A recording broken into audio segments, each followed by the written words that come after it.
Hi guys, so Boris Johnson, remember him? Well, he was in the House of Commons on Monday attacking the Labour Party over their response to the UK-Rwanda policy.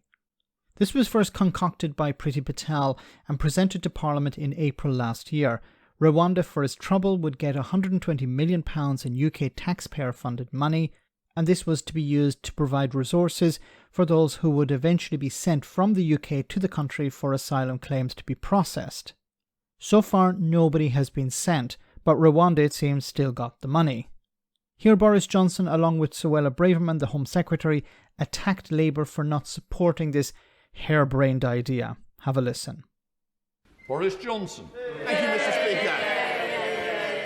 Thank you very much, Mr. Speaker. Isn't it obvious from today's exchanges that many of those who oppose the UK-Rwanda Migration and Economic Development Partnership have no idea about Rwanda, have probably never been there, Mr. Speaker, and are wholly wrong to condescend and to disparage Rwanda in the way.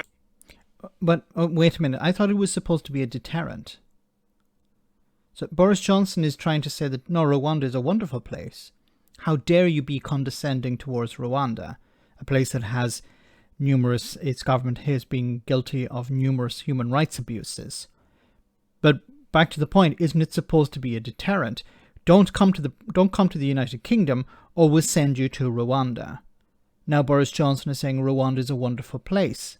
Well, which is it? Because it can't be both. It can't be a wonderful place where we're sending people and a deterrent. Because it's been presented as a deterrent. And now Boris Johnson is undermining the idea that it's a deterrent. Which is it? You know, I've asked the question before, why aren't they working out an agreement with Canada, for example, and sending people to Canada if it's a wonderful place that they want to send people? Way that they do, and above all, Mr. Speaker, they have not the ghost of an idea about how to solve the problem of cross-channel gangs putting people at risk at sea, Mr. Speaker. And the difference between our side and them, Mr. Speaker, is we have a plan and they don't. I actually have a plan. Create safe routes. Now, the Labour Party don't seem to want to touch this because, once again, a bit like Brexit, they don't want to piss off a certain number of voters that they need to win over at the next general election.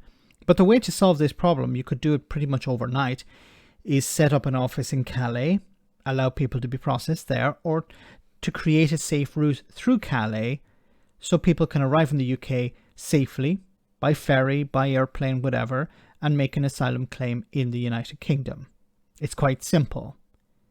That would be my plan. That would be the plan of many people.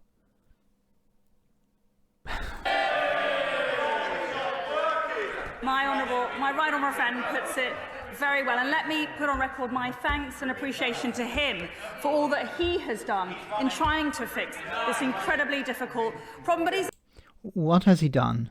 What has Boris Johnson done to fix this problem? He's done nothing to fix the problem. It's just about throwing red meat to the base. Yeah, we hate these immigrants just as much as you do, and we're going to create as many barriers to allow them to come into the country.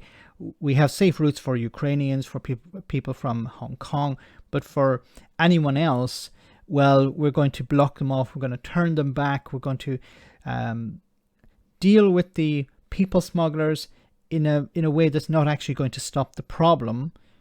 That's not going to stop people risking their lives. We could do it, as I said before, but we're not going to do that because that would take away the bargaining chip we have. It would take away our trump card when it comes to this issue. he's absolutely right. Labour complain and they sit on the sidelines, they criticise and they oppose, they vote against every measure that we have put forward. What I urge them to do is back our bill, back control over our borders, and back the British people. What? What the heck does that mean? Back the British people? I think the British people are reasonable. They don't agree with these types of policies. They understand. I think she's trying to insult, gaslight the British public. They understand that these policies are not working and these policies will not fix the problem. The way to fix the problem is to create safe routes. But they understand, I think most people understand, that the Tories are just playing this game. They're trying to milk this issue as much as they can for votes, trying to keep the racists and bigots on board, and they're playing a game where they have to push more and more to the extreme in order to avoid the racists and bigots going to the Reform Party, for example. So it's a game of who can be the biggest racist and bigot in order to maintain support with this small demographic. Let me know in the comment section, guys, what you think about all of this. As always, your comments are greatly appreciated. Thanks a lot.